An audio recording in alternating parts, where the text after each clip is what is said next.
to you, the individual person, the beautiful person, the lady, the gentleman, the fella out there that is listening to this show. We got you covered today. We're going to smack you around with a 9-game slate. And also, you got some national calendar days today, right? It's Sunday, and I know some people, you got your boo thing. You're going to be celebrating Valentine's Day today, and some people might be like, fuck that shit. I can't be doing none of that. So what are you going to do instead? You're going to celebrate National Cream-Filled Chocolate Day. Okay. Or if you really want to, if you want to be getting frisky today, National Organ Donor Day. Set yourself up today and say, we're going to be celebrating. Check that box, and there you go. And if you don't want to do it, fuck it. Then you're not celebrating anything. You're going to be face down in a bottle of wine, and you're going to be munching on some chocolate and ice cream. And to be completely honest with you, not a bad idea for a Sunday night during a 9-game slate. Not a bad idea if you're somebody who's going to be watching them fast car NASCARs going on later today. We got a video on the channel for that, courtesy of Mr. Chris Pennell. So thank you for being here right now. We're going to hit you with this information real hard. Hopefully you had a lovely, lovely night in the UFC last night. It seemed like our man pre-MMA lock of the night on this channel came through in some big ways on some big underdogs, and some of the community in the Discord, at least when I was just peeping through earlier this morning,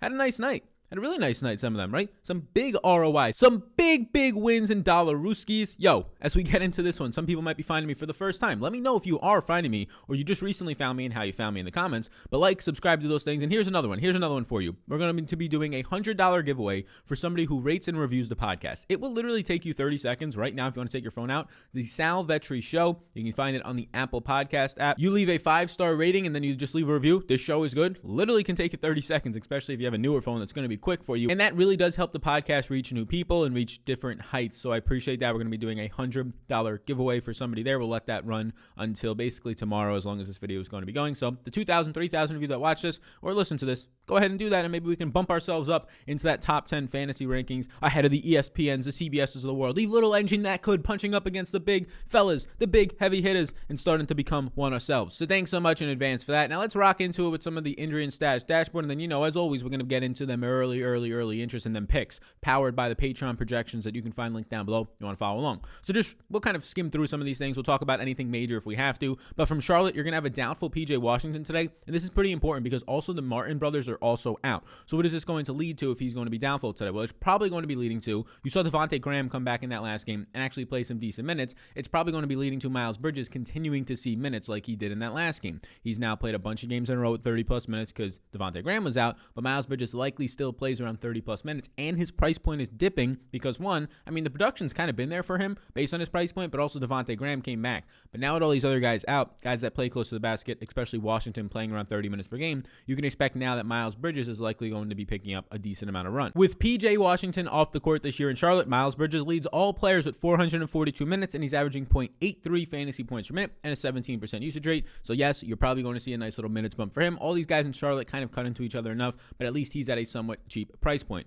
In Denver today, we still don't have an update on Gary Harris, and what you're getting is Jamal Murray questionable, which is some pretty big news, right? We kind of got the buy low spot at $6,800 last time out. We called that spot on him, 40 points. Love to see it. Now Will Barton's already ruled out for personal issues here. So when Will Barton is going to be off the court and potentially Jamal Murray, you're going to see a lot of upside for guys like Monty Morris in the 4K range, giving us some 9K value on a Sunday for you right there. Hey, Michael Porter Jr., who last time against the Lakers had to be played off the court because the guy can't really play any defense at this stage in his career. Really good offensive player. When you're getting no Will Barton on the court, Michael Porter Jr. just kind of averaging his normal stuff, 1.15 fantasy points per minute. But the guys who are going to benefit right now with just Barton out are going to be the guys to pick up more minutes and even some more production in that time. Monty Morris and JaMychal Green actually lead Denver in total minutes when there's no Will Barton on the court. Morris has been playing 377 minutes, and he's averaging 0.82 fantasy points per minute. But the more appealing one, JaMychal Green, who played 28 minutes and some decent-sized minutes last time out against the Lakers, which was like 2 weeks ago, 289 minutes, second most on the team with Barton off the court, 1.07 fantasy points per minute. So JaMychal Green is somebody to keep a very close eye on today,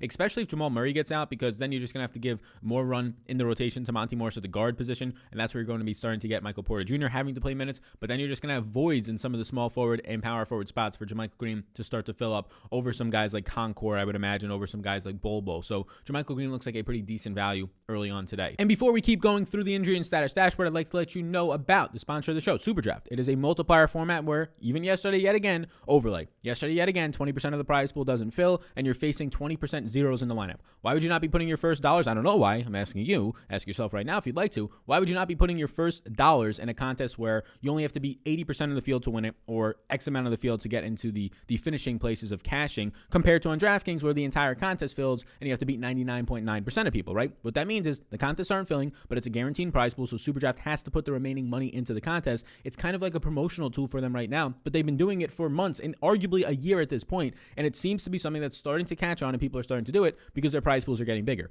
It's 5 figures to first place, $10,000 to first place today. Weekends do not get as much attention, I would guess, and I would assume, especially with some other sports going on today, right? You have your NASCAR big event, Daytona 500, you have your NHL, you have some other events going on. These showdowns for golf in the final round of golf, I would assume that the contest is not going to come anywhere near filling again. So an 80% filled contest, it's a multiplier format, meaning that if somebody has a 1x multiplier, whatever points they score, you multiply it by 1x. But if somebody has a 2x multiplier, if they score 30 points, they're actually going to be given 60 points. And a lot of times with that 2x multiplier, outscore some of the best players like a LeBron James who only scored 50 points because he had a 1x multiplier. It is a ton of fun, and the biggest reason why I'm pushing it is the contests are not filling. Once the contests start filling, well, then the selling point is it's just a different format. It's projection based, so if you know how to make good projections or have access to them, you can follow them down below. Well, then that's where your edge comes in, but it's just a different format. It's a nice, fresh, off of the salary caps, right? You don't have to go into those. But for right now, the reason to be playing there is because you're going to have less competition for the same amount of money. Your chances at ROI are higher, and your chances at easier competition are easily there when the prize pools aren't filling, and you're only facing 80%, 70% of the field. So again, ask yourself, why am I not playing over there? Is it because I've just got into the habit of playing over on DraftKings? If it's not legal there, that's one thing in the state you're living in. If not, check it out. My name's Sal. Link down below. You can follow that link. But my name's Sal, S-A-L. Will get you a free money bonus up to $500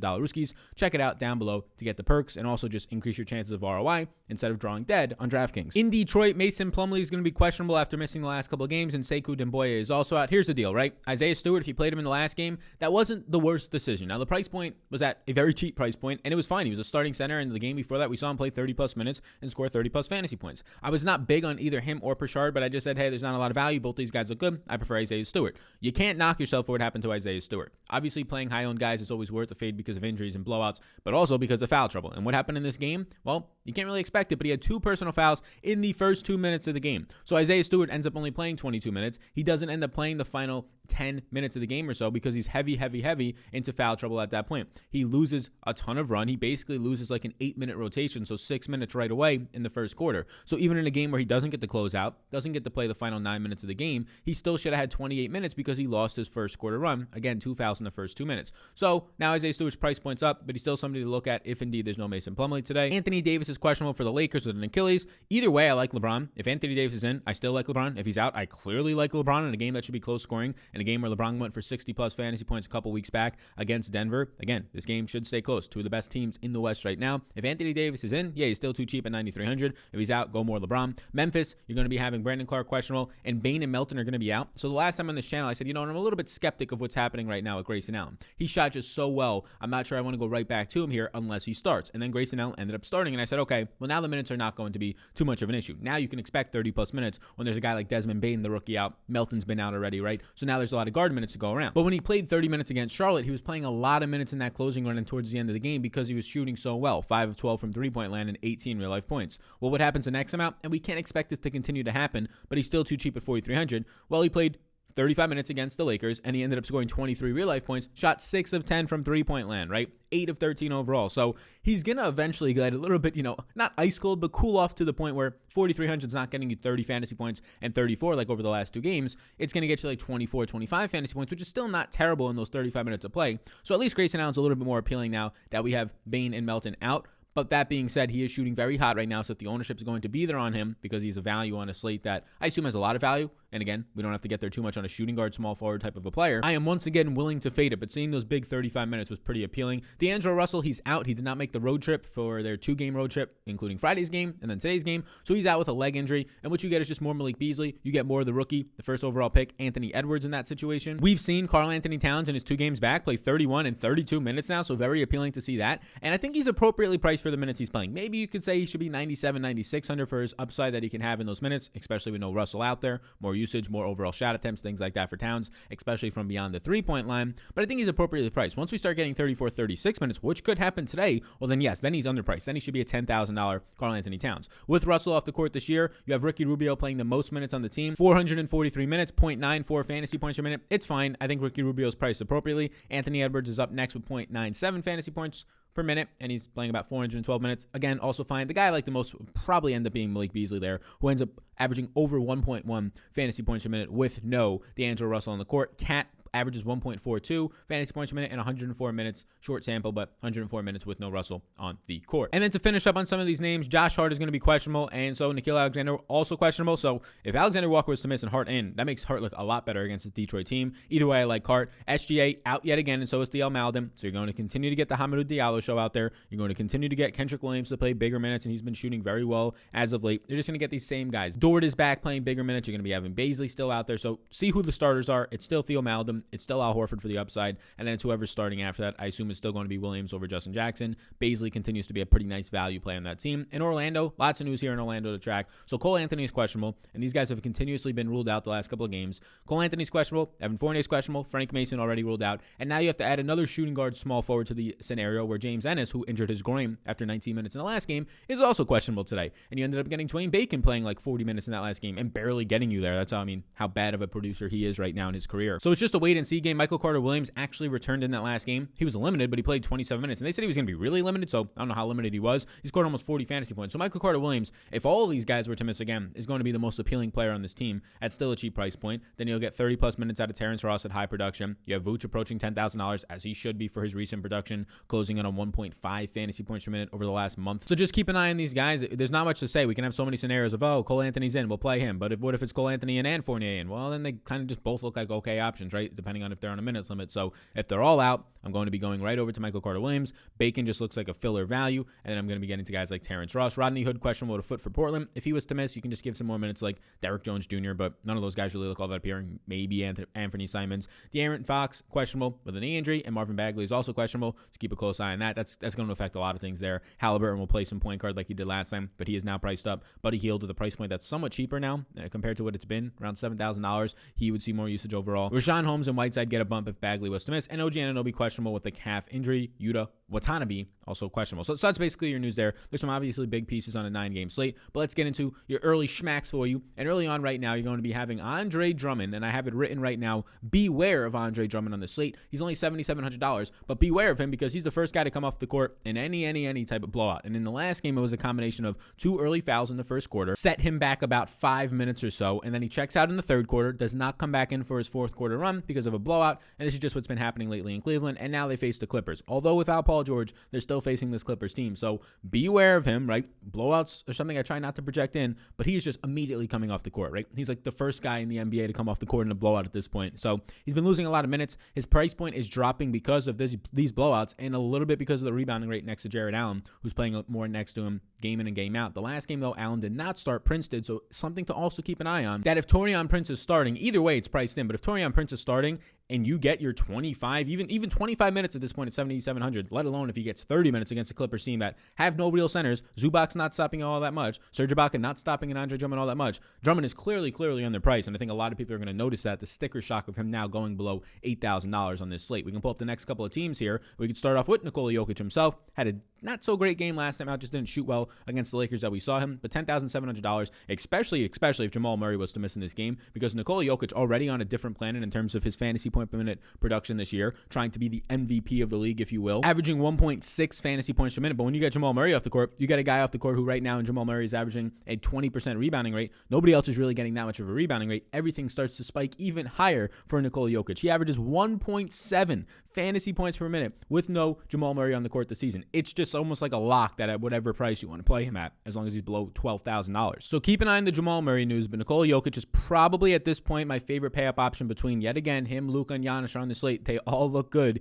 Giannis coming off of 80 burgers, or Giannis coming off of 60 and 70 burgers, Luka coming off of 80 burgers. Jokic would be the guy that I like the most, especially in a game that looks to stay competitive. DeLon Wright, if I had to pick a player from Detroit, it's probably DeLon Wright at this point, just because of the ceiling upside there. Matchup against New Orleans isn't the best that you're going to be finding. DeLon Wright, second most minutes on this team now, something to keep in mind there, coming off of a game where he played 35 minutes, they're giving him bigger minutes. So that's the reason here. He's priced appropriately if he only plays 28 to 30 minutes, and at 6,400, then it's just like, all right, hopefully he hits his shots and he has a ceiling game for a guy who right now has a 17% usage rate, shooting 35% from three-point land, and averages a 26% assist percentage. But if he keeps getting these 32-plus minutes games, which he's been seeing pretty frequently as of late, especially now with no Derrick Rose there to fill in some guard rotations, yeah, I think DeLon Wright is slightly underpriced for what at least his ceiling looks like. Next up is Mr. LeBron James at 10,200. I like him either way. I'm projecting right now Anthony Davis to play, and I still like LeBron a good amount. 60 burger last time out against this Denver team, and if Anthony Davis is out, well, then LeBron is the play on the slate, in my opinion. But the thing is the minutes, right? Oh, LeBron's going to take active rest here and there. Yeah, okay, I guess that'll be at the end of the season if they've clinched like the number one overall seed, because look at the minutes that he's been playing as of late. 38, 39, 36, 37, 38, 46, 43, 41.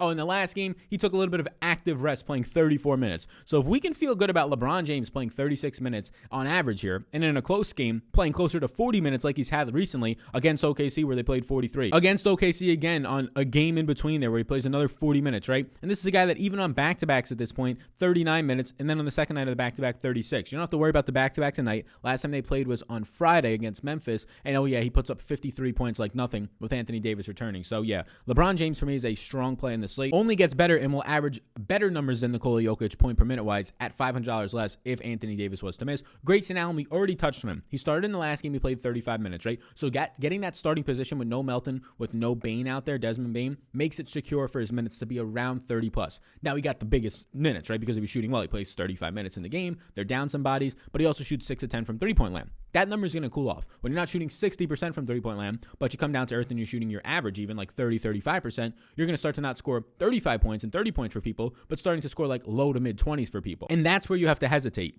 But if the ownership is not there at 4,300, this is a good value for somebody that you can project if he starts again to play around 30 minutes. And at a 1.9x multiplier in the presenting sponsor, check it out down below, and you can check out his exact super draft projection on Patreon, linked in the description, patreon.com/Sal_Vetri_. Grayson Allen is going to be looking good on a super draft perspective. Again, it's just the ownership that starts to come into play. And then another player that I'm going to be liking from this Memphis team is Jonas Valanciunas. Jonas Valanciunas will be looking at a similar multiplier, or at least a similar projection. Jonas Valanciunas will be looking at a similar price point to guys like Enes Cantor at the exact same position today, but I'm going with Joe Val against Sacramento. I like Joe Val a lot today. The minutes have been there since coming back, or really the last couple of games basically, 34, 29, and 32 minutes. That's something that's very encouraging. Now, normally this is a guy that even in closer games, he's getting in foul trouble. He's only playing 5 or 6 minutes, but he had 5 fouls against Toronto, still played 34 minutes. He had 4 fouls last time out against the Lakers, 2 days ago, 1 game ago, and he ends up still playing 32 minutes. This is very impressive stuff for a guy who's now been shooting 12, 13, and 13 times over the last couple of games, picking up massive rebound numbers, 20, 15, and 8. And oh yeah, he picked up 8 in the last game, still scored you 39 fantasy points. We know how good of a producer he is, averaging close to 1.3 fantasy points per minute this year. And if you can start to get like an easy 28 minutes out of him, which is never a thing, but an easy 28 minutes to 30 minutes out of him now, based on what he's doing lately, and the matchup against Sacramento and underside Rashawn Holmes, Hassan Whiteside, who stands no chance against him, and potentially no Marvin Bagley, yeah, Joe Val's starting to look really nice. I would prefer him as my favorite play from that entire game of Memphis and Sacramento, and one of the guys who stands out on this slate for a massive ceiling in the 50 or 60 range, and we've seen it already pretty recently, a couple games back. So Joe Val, strongly in play for me today. Bring up the next 3 fellas, and it's going to be Jonas Antetokounmpo at $10,900. Jonas, here's the thing. The minutes are coming up, and that's what I like to see, but only in close games. Does this game against an OKC team that has nobody out there today? It's going to be the ghost of Al Horford and Hamidou Diallo just trying to ball out, right? No SGA. A team that even when they have SGA continuously gets blown out. Does Giannis get his full run here, or does he play 32 minutes? Now in 32 minutes, he can still score 50-plus points, right? But now he's $11,000. And there's other guys around him, like a cheaper Jokic, who I can get in a closer game, like a slightly more expensive Luka, who has other outs to his game, is what I would say, just from a assist percentage standpoint being higher, rebounding rate being honestly similar. But Giannis, as of late, playing bigger minutes, 38 and 39 in back-to-back games that have been competitive. And in a game where they got kind of out of hand against Utah, he still played bigger minutes around 39. And even when he doesn't play big minutes, he can still get you 60-plus. 31 minutes, 33 minutes just last week. He scores 62 and 65 fantasy points. So Giannis is still in play for me. Right now, I would probably rank it at this point, based on the price point in there as well. I would rank it up top, that mega elite above 10,500. Jokic, Giannis, and Luka, they're all really close. But for me, it will be LeBron over all of them today, and maybe even right now over all of them. We'll see what the projections look like. But LeBron over all of them if there's no AD out there. Malik Beasley averages 1.12 fantasy points per minute, or 1.14 with no Russell on the court. Now it's going to drop a little bit with Karl Anthony Towns back out there, but Towns still in my opinion, not priced to the point where I still want to have him as a priority interest, especially at that price point, relatively right at the exact same price point as Anthony Davis, who if he plays today, probably plays 35, 36 minutes. If today's the day Cat plays 34, 35 minutes, yeah, he's significantly under price, but I kind of want to see it first. So Malik Beasley at 7,300 would be my one guy from that team. And then it's Josh Hart. Look, a lot of New Orleans is priced up or priced appropriately. Guys like Zion, sure, you want to get your 40 points at $8,000. It's not doing much for you. Lonzo priced up. Eric Bledsoe, you can say slightly on the price of $5,500. But if you're comparing some just value plays in the 4K range, yeah, you have Grayson Allen on this slate who probably starts and plays bigger minutes than Josh Hart. But Josh Hart can get very hot from three. Josh Hart picks up some assists, and also the rebounding rate is there for Josh Hart. Whereas Grayson Allen, when Grayson Allen scores 34 points in that last game, DraftKings-wise, he had to get 23 real-life points. He's so connected with his real-life points that if he's not shooting well, especially 60%, it's going to be hard for him to get there. Whereas Josh Hart is somebody that they like playing minutes. If there's no Alexander Walker today, you can expect even some more minutes from him, and he has other outs to his game. It's just not the three-point shooting, which is definitely there for Hart, and the shot attempts are there. But it's also the fact that he sees a 26% defensive rebounding rate very quietly, and over an assist and a half or over a steal and a half per 100 possessions. So Hart at 0.84 fantasy points per minute, if those minutes even come up a little bit against Detroit, is very appealing. Next three players, we talk about the OKC team. It's just kind of a broken record for me at this point. The massive minutes in a bad game last time out from a peripheral standpoint, and somewhat shooting, not overall, but peripheral standpoint more so for Diallo. Price point doesn't change, but he still got to see those 37 minutes of play. Diallo still, we know with that no SGA, with no George Hill on the court and all these guys, he's going to average right around 1.2 fantasy points per minute. If we were to just take SGA off the court and even leave Maladon on there, you're getting 1.1 fantasy points per minute on a 25% usage rate for Diallo right now. Picks up a lot of assists, picks up a lot of rebounds. He would be that guy for me. Now he's priced right around a lot of other guys. Cantor, your Malik Beasleys, your Joe Vals. I prefer Joe Val still across positions, and he's priced pretty close to Kyle Lowry at 7,300. I'd probably take Kyle Lowry over him, but then after that, I think I like Diallo right now over Malik Beasley. And then to rank the rest of them early on before doing the finalized projections, again, you can find them down below on Patreon. It's going to be Dort, Horford, and probably Kendrick Williams for me if he starts again. Williams just playing massive minutes at this point. Michael Carter-Williams, we already talked about it. We have to see what happens with Orlando. If all those guys are out, Michael Carter-Williams becomes the play. He's a better play at the same price than Josh Hart. He's a better play than Grayson Allen. He'll probably play 30 minutes in this game, if not more, and have all the usage in the world with no other bodies to take his minutes and no other productive bodies. If there's no Cole Anthony, though. If Cole Anthony returns and there's going to be Evan Fournier and all this stuff, we can give you so many if scenarios, right? If my aunt had balls, she'd be my uncle, as my father would say. So we can give you so many if-then statements. We just kind of have to wait and see on Orlando, and I'll update the projections on that one. But Carter-Williams, if everybody is out, looks good. Vooch at 9,800. I'm not as enticed to get there, right? You have a cheaper Anthony Davis. You have a cheaper Towns. Vooch has been playing great in big minutes. I get that. If you want to play him, he's not going to be bad. He's going to project out for me still for around 50 fantasy points in this matchup against DeAndre Ayton. So, yeah, he'll look good. He'll project out as a quality play for you above 5X. But I'd rather get up to LeBron James for a couple hundred more at this point. And his Cantor from Portland, we touched on him already. If I had to pick a player from Portland, it would be Cantor at 7,200. The problem is opportunity cost. I just want Joe Val for a couple $100 more, right? That's basically where I'm going to be getting to. You're going to get your 1.2x fantasy points per minute or 1.2 fantasy points per minute out of Cantor here. It's going to look fine against Dallas and Kristoff and really nobody else after that. But just give me Joe Val. But keeping in mind that Cantor, if Joe Val picks up the ownership that I don't think he does, Cantor would be your pivot there. But for right now, Cantor kind of somebody that's like the last guy onto this list for me. And the final three names here, look, you have the price points coming up. Still no LaMarcus Aldridge. Price points up to $7K for DeJounte Murray. He's still in play. He's not on this list, but he's still in play. DeMar DeRozan at $8,000 is still strongly in play because DeMar DeRozan over the last couple of games hasn't been getting his full minutes, and the price point isn't changing because of that. DeMar DeRozan, when he plays his 36, 37 minutes, he scores you 46 fantasy points, 50 fantasy points, 48 fantasy points. But lately, in a game where they lose by 22 to Golden State, only plays 28 minutes. In another game where they do the blowing out of Atlanta, they win by 11, but it was much, much different than that. Atlanta came on late in that game. He plays only 26 minutes. Still scores 41.5 fantasy points, by the way. So DeRozan is just so heavily involved to this point right now, averaging over 1.3 fantasy points per minute when there's no Aldridge on the court. He's so involved in just so many different areas. The assist percentage to this point, right? He's involved with even the rebounding right now. Obviously, the usage is there. So if you just get the minutes, $8,000 is still too cheap for DeRozan, who in my opinion at this point is like an $8,500, $8,600 player. He's averaging a 1.3 fantasy point per minute production, a 36% assist percentage, and up to a 16% rebounding rate with no Aldridge on the court. And then the last two guys to close this out. Again, hit that like, hit that subscribe. I greatly appreciate that. Hopefully you all have a beautiful Sunday today on this 9-game slate. You enjoy some of that, and then you enjoy some of the people around you as well. That's what this life is all about. Yes, sweating DFS is fun. It's a nice little hobby for us on the side, but make sure you're present with the people in your lives, especially if you want to celebrate Valentine's Day today. And even if not, just do something nice for somebody that's in your life. Reach out to them, rekindle a friendship, rekindle a relationship. You haven't talked to people in a while, or just do something nice for a stranger. Why not? And that's the example, right? That's just the quote right there. Very powerful. Why not? Rashawn Holmes, I'm not extremely high on unless Marvin Bagley is out. 5,700, just kind of appropriately priced in my opinion. If he gets back up to 30 minutes, it looks good, and it's an easier path to get there if Bagley was to be out. He's going to look good for right around a fantasy point per minute, literally 0.99 on the season,